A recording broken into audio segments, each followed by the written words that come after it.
Friends, इस video से पहले हमने एक वीडियो और बनाया है इसी विषय में। यहाँ पर आप देख सकते हैं, इसी भाग को डीमर कहा जाता है। डीमर या फिर इसी को बैरियर भी कहते हैं। इसके साथ आप देखेंगे तो एक ये मेन लीड मिला हुआ है। मेन लीड के द्वारा जितना भी वोल्टेज आप इसको देते हैं, इसमें मैक्सिमम 240 वोल्ट दिया जा सकता है। मान लेते हैं कि आपने इसको 200 या 220 वोल्ट दिया, तो उसी वोल्टेज को यहाँ से आप घटा बढ़ा करके या तो उस वोल्टेज को शून्य कर सकते हैं, या फिर उसको बढ़ाते बढ़ाते 1 2 3 4 ऐसे जितना आपने वोल्टेज दिया है उतना तक ये पहुंचा देगा। उससे यह 15 20 या 25 वोल्ट बढ़ा भी देता है उस वोल्टेज को। यानी इसका काम है, जो वोल्टेज आपने दिया उसी वोल्टेज को क्रमवार कर देना, क्रमवार मतलब क्रमशः कर देना, 1 2 3 इस तरीके से वोल्टेज करके आपको दे देगा। जैसे आपको 220 वोल्ट देना है और उसमें से आपको 50 वोल्ट चाहिए, 52 वोल्ट चाहिए, 56 वोल्ट चाहिए, कुछ भी आप इससे वोल्टेज उसके बीच में ले सकते हैं।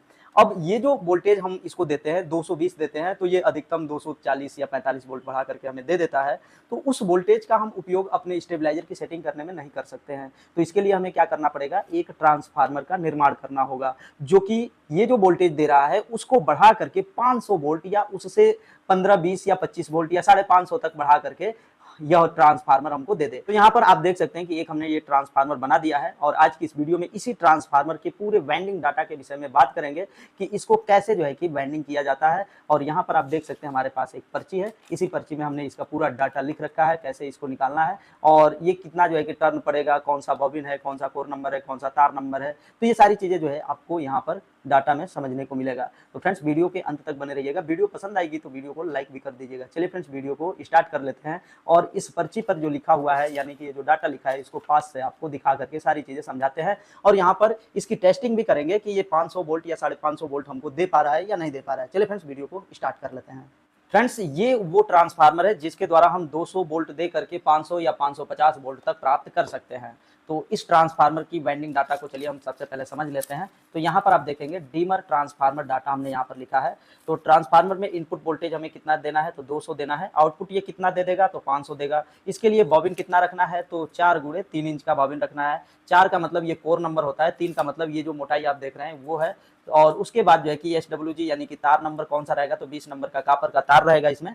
अब ये सारी चीजें जानने के बाद हमको निकालना पड़ता है टीपीबी, यानी बॉबिन जो साइज है उसी साइज से ये टीपीबी निकलता है। टीपीबी का सूत्र होता है 7/CSA। 7 को हम बहुत जगहों पर, यदि आपने ये सूत्र देखा होगा तो बहुत जगहों पर हमने 7.5 भी लिखा है और यहाँ पर हमने केवल 7 लिख दिया है। कोई दिक्कत नहीं आता है, आप 7 लिख देंगे तो थोड़ा सा कम टर्न आएगा और हमें जो है इसकी वाइंडिंग हाथ से करनी है, तो इस वजह से जो है हमने ये चीजें 7 लिखा है। थोड़ा बहुत का अंतर आता है, लेकिन केवल टर्न में अंतर आएगा। कैपेसिटी या फिर कार्य करने में किसी भी तरह का कोई दिक्कत नहीं होता है। यहाँ पर आप देखेंगे CSA लिखा गया है, 7/CS। CSA का मतलब ये होता है वह एरिया जिसमें यह कोर ठोका जाएगा। तो यहाँ पर इसी कोर एरिया को निकालना है। CSA का मतलब होता है क्रॉस सेक्शन एरिया। तो यहाँ पर 7/1.5 गुणे 3, 1.5 क्या है, तो यहाँ पर आप देखेंगे तो ये चीज यहाँ से यहाँ तक की जो चौड़ाई होती है वो 1.5 इंच होता है, और इसकी पूरी मोटाई जो आप देख रहे हैं कोर जहाँ तक ठोका गया है ये 3 इंच है। तो इसी का गुणनफल जो है CSA कहलाता है, यानी कि कोर एरिया को निकालने के लिए जो बॉबिन के बीच में जो होल होता है उसी का क्षेत्रफल निकालना होता है, वही CSA कहलाता है। अब यहाँ पर 1.5 गुणे 3 करिएगा, 4.5 आ जाएगा। यहाँ 7/4 कर लीजिए, तो भाग देंगे तो टीपीबी निकल के आ गया 1.55। ये टीपीबी का मतलब होता है टर्न पर वोल्ट, यानी कि इसमें 200 वोल्ट के लिए, यानी हम 200 वोल्ट इसमें देंगे इनपुट जिस जगह पर, उसमें कितना टर्न लगाएं कि 200 वोल्ट देने पर यह ट्रांसफार्मर न गर्म हो न खराब हो। तो इसके लिए ये टीपीबी की गणना करना बहुत जरूरी होता है, और यहाँ पर टीपीबी हमने निकाल दिया है 1.55। अब यहाँ पर आप देखेंगे ये पूरा चित्र हमने ट्रांसफार्मर का बना दिया है। यहाँ पर कॉमन है, इसी को 0 वोल्ट कहते हैं। उसके बाद N1 है, यहाँ पर 200 वोल्ट हमें N1 पर देना है। कॉमन और N1 के बीच में इनपुट करना है, जो कि 200 वोल्ट रहेगा। ये आउटपुट के रूप में कॉमन और N2 से हमें 500 या 525 30 वोल्टेज जो है कि 200 पर आउटपुट ये कर देगा। तो इसके लिए हमने क्या रखा है, यहाँ पर आप देख सकते हैं 500 वोल्ट लिखा है यहाँ पर, और यहाँ पर 200 वोल्ट लिखा है। अब 200 वोल्ट के लिए कितना टर्न लगेगा, तो इसी टीपीबी का 200 में गुणा कर देंगे, कितना आ गया 310, यानी कॉमन से 310 टर्न लपेटने के बाद N1 निकलेगा। यहाँ पर आप देखिए ये कॉमन है, इस बॉबिन पर 310 टर्न लपेटने के बाद ये जो है कि अपना N1 निकल गया। आप देखेंगे ये डबल तार है बीच में, आप इसमें डायग्राम में भी देख सकते हैं ये डबल तार दिखाई दे रहा है। तो ये N1 हो गया, जो कि 310 टर्न पर निकला हुआ है। उसके बाद N2 की बात करें तो N1 से जो है यहाँ पर फिर से जो है यहाँ पर घुमाया जाएगा। तो N2 के लिए आप देखेंगे तो यहाँ 500 वोल्ट लिखा हुआ है। तो कॉमन से यहाँ N2 तक का 500 वोल्ट है, तो इसमें 500 में 1.55 का गुणा करेंगे 775 आ जाएगा, यानी 775 टर्न कॉमन से लेके N2 तक का है।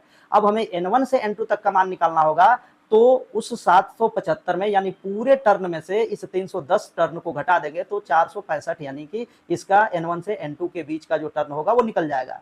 कहने का अर्थ ये है कि कॉमन से 310 टर्न पर आपको N1 निकालना है, N1 के बाद जो है कि 465 टर्न पर आपको ये N2 निकालना है। तो हमने क्या किया है, यहाँ पर जो 500 वोल्ट लिखा गया है 465 टर्न इसके लिए, तो हमने क्या किया, यहाँ पर 510 टर्न लपेट दिया है, क्योंकि हमारे पास थोड़ा सा तार एक्स्ट्रा हो रहा था और इसके बॉबिन में थोड़ा जगह भी बच रहा था, तो हमने क्या किया 465 न करके 510 टर्न कर दिया है। तो इससे क्या होगा कि ये 200 वोल्ट इनपुट देने पर आउटपुट के रूप में 500 से अधिक वोल्टेज हमको देगा, यानी 530 दे सकता है, 535 दे सकता है या 550 वोल्ट भी दे सकता है। तो उम्मीद है कि आपको ये पूरा डाटा समझ में आ गया होगा। डाटा का पूरा चित्र लेना है, स्क्रीनशॉट लेना है, तो आप यहाँ से स्क्रीनशॉट ले सकते हैं। ऐसे मैं कर देता हूँ, यहाँ से आप स्क्रीनशॉट इसका ले सकते हैं।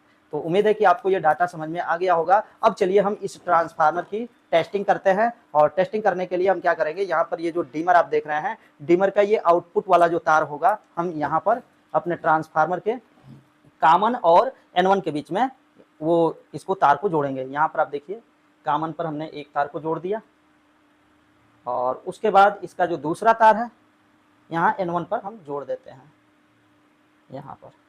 तो इस तरीके से हमने कॉमन और N1 पर जोड़ दिया। उसके बाद जो है कि यहाँ पर पहले हम 200 वोल्ट जो है कि इनपुट करेंगे इसके द्वारा, और यहाँ पर फिर जो है कि कॉमन और यहाँ पर जो है 500 वोल्ट तक चेक करेंगे कि मिल रहा है कि नहीं मिल रहा है। तो इसके लिए हम थोड़ा सा मीटर वगैरह भी यहाँ पर सेट कर दें, ताकि जैसे हम लोग वोल्टेज घटाए बढ़ाएं तो वो सारी चीज़ें हम अपने मीटर में देख पाएँ। तो यहाँ पर हम क्लैम्प मीटर को फंसा लेते हैं। क्लैम्प मीटर का एक प्रोब जो है कि यहाँ पर हम फिक्स कर देंगे, और दूसरे वाले प्रोब को एक बार इसमें सटा करके 200 जो है कि वोल्ट तक इसमें इनपुट कर लेते हैं, और उसके बाद जो है कि यहाँ पर आउटपुट के रूप में जो भी वोल्टेज आएगा उसको चेक करेंगे। तो थोड़ा सा हम लोग इस डिमर को यहाँ पास लाते हैं ताकि आपको सारी चीज़ें कैमरे में दिख पाए। इसकी सेटिंग कर लेते हैं। उम्मीद है कि आपको ये चीज़ दिख रहा होगा मीटर। फ्रेंड्स अभी इसमें DC दिखा रहा है, आप देख सकते हैं। तो यहाँ सेट पर बटन को दबा देंगे, ये AC वोल्टेज हो गया। तो अभी ये AC वोल्टेज को दिखाएगा। तो थोड़ा सा ऐसे रखें कि ताकि आपको दिखे। तो मीटर का डिस्प्ले आपको दिख रहा होगा, और उसके बाद जो है कि हम यहाँ पर इसको ऐसे जो है फंसा देते हैं। फ्रेंड्स आप देख सकते हैं कि अपना जो मीटर है वो पूरी तरह से इनपुट वाले में लग चुका है। अब चलिए हम इसमें लाइट देते हैं।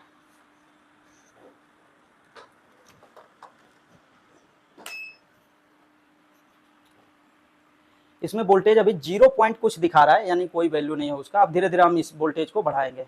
यहाँ पर आप देख लीजिएगा 6 वोल्ट आ गया। अब हम लोग इसी वोल्टेज को बढ़ा करके 200 तक ले जाएंगे। इनपुट वोल्टेज है जो कि अपने ट्रांसफार्मर में इनपुट हो रहा है। अभी जो है 90, 97, 98 वोल्ट हो गया। इसको और बढ़ा देते हैं, 200 वोल्ट तक बढ़ाते हैं।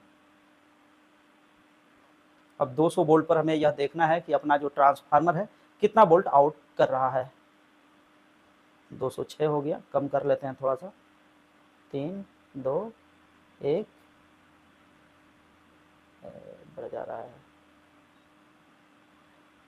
चलिए 200 वोल्ट हो गया। अपना इनपुट जो है कि 200 आ चुका है। अब हम इस वाले तार को यहाँ से निकालेंगे।